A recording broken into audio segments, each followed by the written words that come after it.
প্রিয় ভাই এবং বোন, আমি এসেছি 14 নম্বর সেক্টরে একটা ছোট্ট সবজির মার্কেট। দেখেন, ছোট্ট সবজির মার্কেট, বেশি বড় মার্কেট না, কিন্তু অনেক কিছু টাটকা পাওয়া যায়।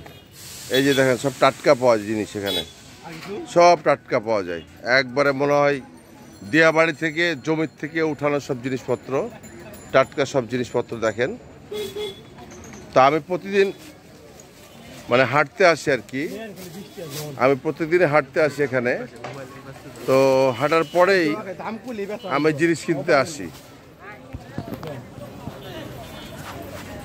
তো দেখেন প্রিয় ভাই এবং বোনেরা, দেখেন এই যে লাউ, এই লাউর দাম কত গো?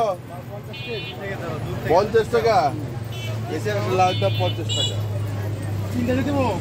তারপরে হলো মিষ্টি কুমড়োর দাম কত?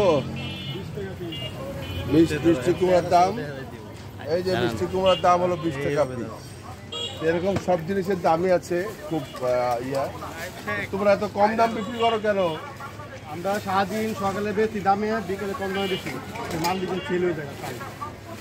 ও আচ্ছা, এই যে শুনলেন আপনারা, যে দেখেন বিকালবেলাতে এরা এখানে, এটা উত্তরা কিন্তু অনেক বড় লোকের মার্কেট আছে। আমি কিন্তু বড় লোকের মার্কেট থেকে কিনি না, আমি এখানে হাঁটতে আসি 14 নম্বর পার্কে। এখানে একটা পার্ক আছে সুন্দর হাঁটার জন্য, ছেলে মেয়ে সবাই হাঁটতে এসে প্রতিদিন বিকালে আমি এখানে টাটকা ফল মানে শাকসবজি কিনে নিয়ে যাই, এবং অনেক কম দামে। তো আপনাদের কাছে অনুরোধ থাকলেও আপনারা এরকম দেখবেন যে কম দামে যেখানে পাওয়া যায় টাটকা শাকসবজি, সেখান থেকে কিনবেন। জাস্ট এটাই বুঝালাম যে উত্তরার বড় মার্কেট, বড় লোকই মার্কেট, অনেক দাম বেশি। এই যে 50 টাকা, 20 টাকা, 10 টাকা এগুলো দাম, এইসব এত মানে কম রিচে, মানে অনেক কমে পাওয়া যায়, অনেক কম দামে পাওয়া যায়, তাই আমি এতে কিনি। আপনারা এটাই করবেন, যেখানে কম দামে টাটকা শাকসবজি পাবেন সেখান থেকে আপনারা কিনবেন। এর পরবর্তী ভিডিও আবার অন্য কিছু দেখাবো। আজকে দেখালাম যে আমি ড্যানিরাজ প্রত্যেকদিন হাঁটতে এসে শাকসবজি কিনি, ঠিক আছে। আর একদিন অন্য একটা বিষয় আপনাদেরকে দেখাবো, এটাই বুঝালাম, আপনারাও তাই করবেন।